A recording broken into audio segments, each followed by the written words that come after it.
American মাছ ভাজলাম। মাথা, একটা পেটি, চাকা, কড়াইয়ে তেল দিয়েছি,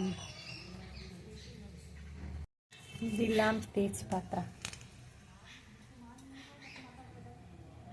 এরপরে দেব গরম মশলা, পেঁয়াজ রসুন বাটা। এটা গরম মশলা আর পেঁয়াজ রসুন বাটা মশলাটা দিয়ে দিচ্ছি।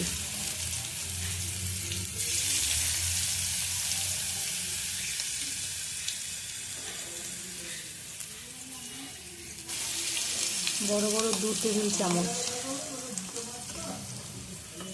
পেঁয়াজ রসুন আর একটু লঙ্কাও দিয়েছি, আর গরম মশলা একসঙ্গে বেটে এটা দিয়েছি।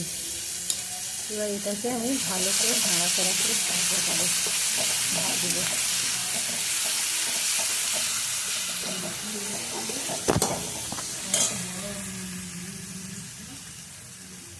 মশলাটা আমি একটু সামান্য হলুদ দিয়ে ভেজে ভেজে নিচ্ছি। এই মশলাটা আমি ভাজছি, ভেজে নেব।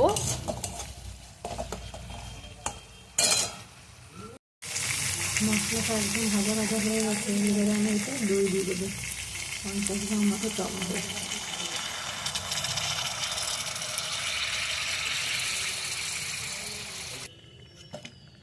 জল দিলাম একটু,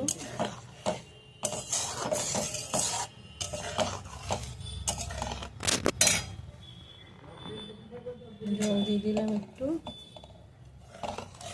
এবার এটা ফুটে উঠলে মাছগুলো দিয়ে দেবো, আর আমি স্বাদ মতো একটু লবণ দিয়ে দেবো।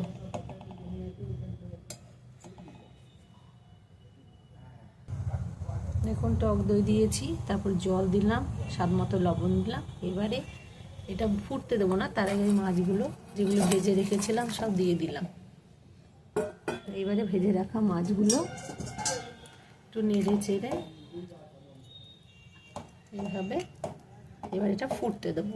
10-15 মিনিট এটা ফুটতে হবে, এটা ফুটতে দিয়ে দেবো।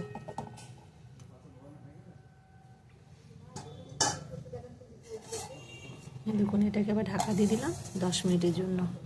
ফিরে আসছি 10 মিনিট পরে।